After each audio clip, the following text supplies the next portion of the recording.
محبت میں نہیں ہے فرق جینے اور مرنے کا، اسی کافر کو دیکھ کر جیتے ہیں جس کافر پہ دم نکلے۔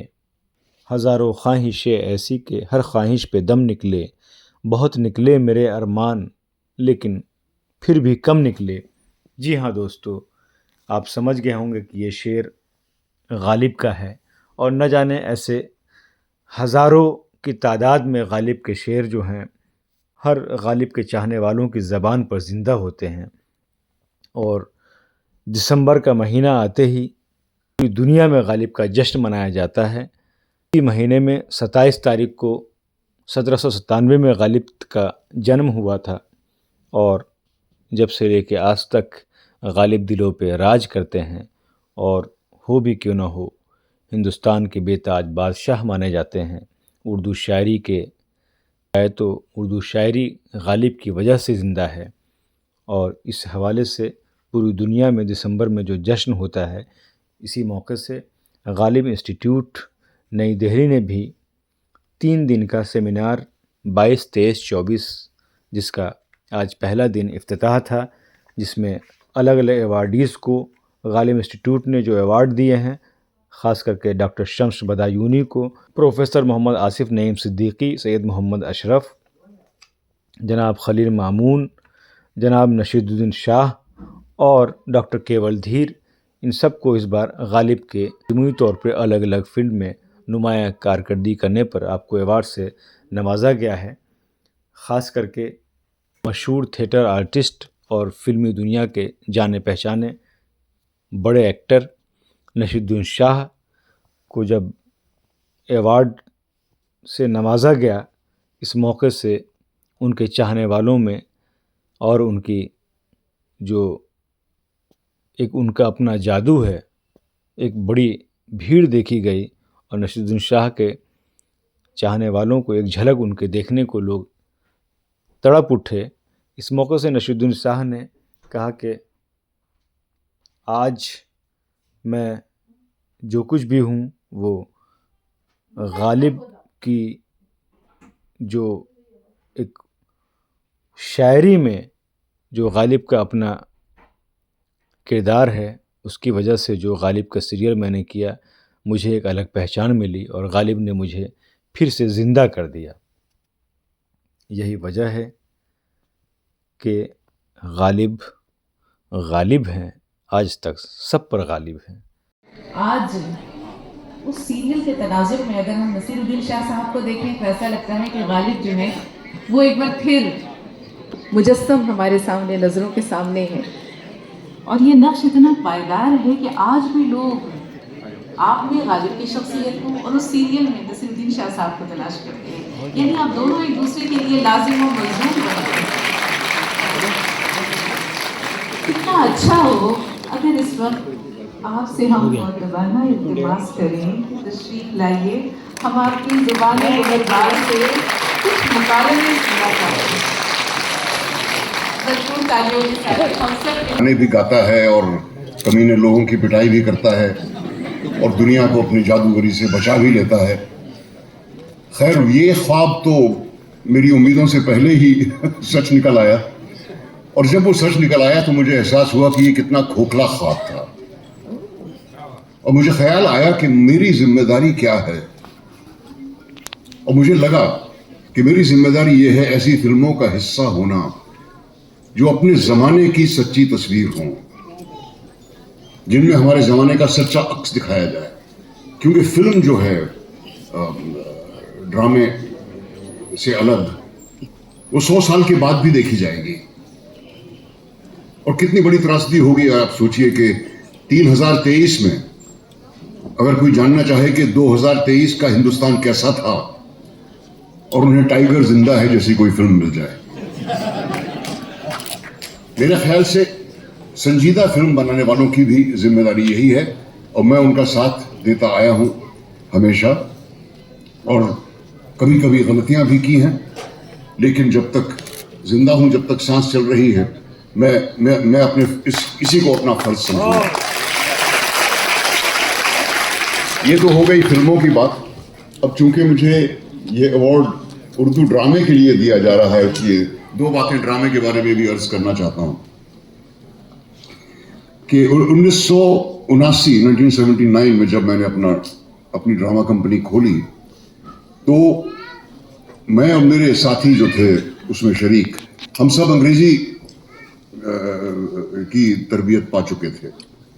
میں 5 سال کی عمر سے انگریزی پڑھ رہا تھا، حالانکہ اس سے پہلے الف بیتے اور قرآن شریف کی کچھ آیتیں بھی ہمیں سکھائی گئی تھیں، لیکن اس کے بعد میں اردو بالکل بھول گیا اور تقریباً مکمل انگریز بننے کی کوشش میں لگ گیا جب تک میں علی گڑھ نہیں گیا. اور حالانکہ اردو وہ پہلی زبان تھی جو میرے کانوں میں پڑی اور وہ پہلی زبان تھی جو میں نے بولنی سیکھی، اسے میں بالکل بھول گیا تھا. علی گڑھ جا کے وہ پھر مجھے یاد آئی.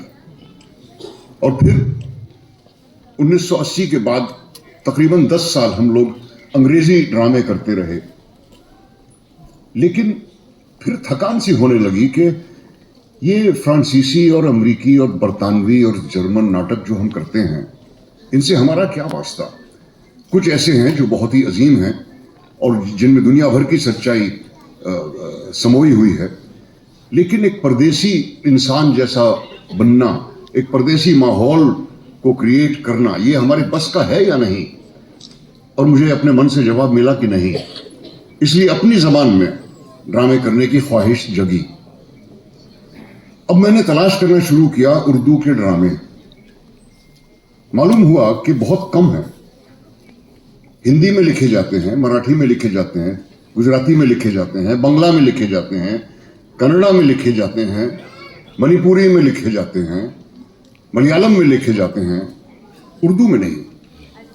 اس کی ایک وجہ ہے جس کو سمجھانے میں ذرا وقت لگے گا، اس بات کو رہنے دیتے ہیں. لیکن مجھے بہت تعجب ہوا کہ ایسا کیسے ہو سکتا ہے. اور پھر مجھے پتا چلا داستان گوئی کے وجود کا، جو میرے خیال سے اردو تھیٹر کا سب سے قدیم شکل ہے.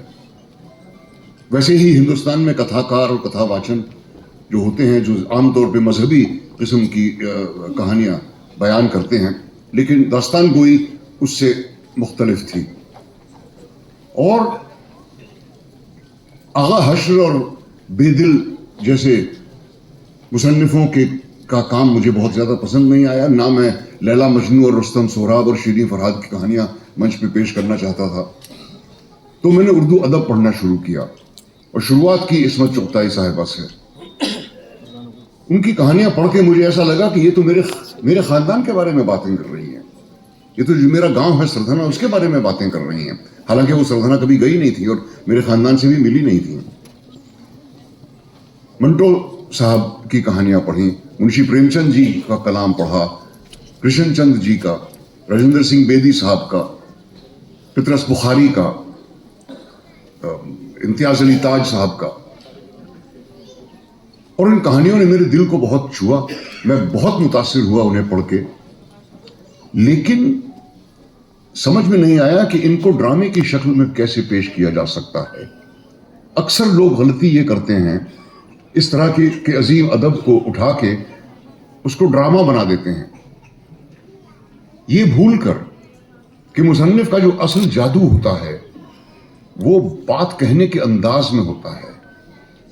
جس طرح ایک عظیم مصنف ہوا کے جھونکے کا بیان کر سکتا ہے، یا آگ لگنے کا بیان کر سکتا ہے، یا ایک بلی کے دودھ پینے کا بیان کر سکتا ہے، اس کو دکھانے سے وہ جادو چلا جاتا ہے. تو میں نے فیصلہ کیا کہ ان کو ڈراموں میں تبدیل کرنے کے بجائے ان کہانیوں کو حرف بحرف جیسے مصنف نے لکھا تھا اسی شکل میں سننے والوں کو سنایا جائے، تاکہ دیکھنے والوں کو ڈرامے کا بھی لطف آئے اور ادب کا بھی. اور ساتھ میں یہ کرتے کرتے، کیونکہ میں امریکی اداکاروں سے کافی متاثر تھا، جن کے بارے میں آپ لوگوں نے سنا ہوگا کہ ان کا ایک طریقہ ہے کام کرنے کا، دی میتھڈ، جس میں مجھے بہت یقین تھا اس وقت، جس کا جز یہ ہے کہ جو کردار آپ کر رہے ہیں وہ کردار آپ بن جائیے پوری طرح سے. ایک وقت تھا نوجوانی میں جب میں اس پہ عمل کرنے کی کوشش کرتا تھا. ایک گاؤں والے کا میں رول کر رہا تھا منتھن فلم میں، اور میں نے سوچا کہ میں اس کی جھونپڑی میں ہی رہوں گا، اور ایک رات آدھی رات میں نے گزاری وہاں جب تک ایک بچھو صاحب تشریف نہیں لے آئے. اور دھیرے دھیرے میری سمجھ میں آنے لگا کہ یہ بات غلط ہے. آپ اداکار کو کردار نہیں بن جانا چاہیے، یہ نقصان دہ بات ہے اور غلط بات ہے، اور آپ کبھی وہ کردار بن نہیں سکتے. اگر آپ بن گئے، فرض کیجئے آپ میکبیتھ بن گئے یا اوتھیلو بن گئے، تو پھر ہر رات آپ کو ایک نئی ڈیسڈیمونا چاہیے ہوگی اس کا گلا گھونٹنے کے لیے. کلاکار اور کردار الگ رہنے چاہیے. یہ بہت بڑا سبق ملا مجھے ان کہانیوں کا منچن کر کے. کہانی سنانے والا ایک ہوتا ہے اور کردار الگ ہوتا ہے. اور میتھڈ ایکٹنگ کا جہاں تک سوال ہے تو کتنا آپ اپنے فزیکل حلیے کو کتنا بدل سکتے ہیں. کئی لمیٹیشنز سامنے آتے ہیں اور دوسروں کو افسوس کیا کہتے ہیں کوفت ہوتی ہے آپ کی ان حرکتوں سے. تو اردو ادب کو منچ پر کرنے سے نہ صرف مجھے اپنی زبان سے دوبارہ تعارف میرا ہوا مرزا غالب کی وجہ سے، جس کا صحرا گلزار بھائی کو جاتا ہے کہ انہوں نے منتخب کیا مجھے، جس کے لیے میں زندگی بھر ان کا شکر گزار رہوں گا. حالانکہ انہیں بتایا جا رہا تھا پروڈیوسر کے ذریعے کہ بھئی یہ نصیر الدین شاہ بہت غصور آدمی ہے، اور غالب صاحب ایسے نہیں تھے. تو گلزار بھائی کا کہنا تھا کہ وہ بالکل تھے. وہ ایسے رومانٹک قسم کے انسان نہیں تھے. بہت بڑا اہم تھا ان کا، اور بہت غصور آدمی تھے اور بہت ضدی آدمی تھے. اور مجھے یہی غصور اور ضدی آدمی چاہیے اس رول کے لیے. خیر وہ الگ بات ہے. لیکن مجھے نہ صرف اپنی زبان سے ان ڈراموں نے میرا تعارف کرایا، بلکہ میرا اپنا ماضی، میرا ماحول جس میں میں پیدا ہوا اور جس میں میں بڑا ہوا، میری تربیت، میری تہذیب، میرے خاندان کے بارے میں بہت ساری باتیں مجھے معلوم ہوئیں اور جن کا احساس ہوا پہلی دفعہ. اور اس کے علاوہ ڈرامہ کرنے کا ایک نیا راستہ بھی مجھے ملا. تو اردو ڈرامے کے بارے میں حالانکہ بہت لوگ کرتے ہیں، لیکن میں اس طرح کے ڈراموں میں یقین نہیں کرتا جو کوشش کرتے ہیں آپ کو ایک جھوٹی دنیا میں لے جانے کے لیے. کیونکہ آڈینس کبھی نہیں بھولتی کہ ہم تھیٹر میں بیٹھے ہیں. یہ کوشش کرنا کہ آڈینس کو یقین دلائیں کہ جو یہ آپ دیکھ رہے ہیں وہ واقعی اس وقت ہو رہا ہے، یہ بالکل فضول کی کوشش ہے. کیونکہ آڈینس کو کبھی یقین نہیں آئے گا. انہیں وہ لائٹیں دکھائی دیتی ہیں، وہ پردے دکھائی دیتے ہیں ہلتے ہوئے، انہیں یہ ونگز دکھائی دیتے ہیں، وہ کبھی نہیں بھولتے. تو یہ احساس ان کو دلانا چاہیے کہ آپ تھیٹر میں ہیں، آپ درشک ہیں، ہم اداکار ہیں، ہم آپ کے سامنے کچھ پیش کرنے آئے ہیں. آپ آرام سے تشریف رکھیں اور یہ لیجئے ہمارا ڈرامہ شروع ہوتا ہے. تو اس طرح سے میرا ڈرامے کرنے کا طریقہ بھی بدلا اور میری زبان بھی سدھر گئی. حالانکہ سچ کہوں تو میں اردو کا عالم بالکل نہیں ہوں، نہ میں غالب کے بارے میں بہت زیادہ جانتا ہوں. جتنا کچھ میں جانتا تھا وہ گلزار بھائی کے ہی بدولت میں نے سیکھا. لیکن بہت کچھ حاصل ہوا ہے مجھے اپنی زبان سے پھر سے دوستی کر کے. اور غالب کمیٹی کے سارے معزز حاضرین کا میں بہت بہت مشکور ہوں کہ مجھے اس قابل سمجھا گیا کہ مرزا اسد اللہ خان صاحب غالب کے نام پر جو انعام، جو تحفہ مقرر ہوا ہے، اسے لینے کے لیے مجھے اس قابل سمجھا گیا. بہت بہت شکریہ.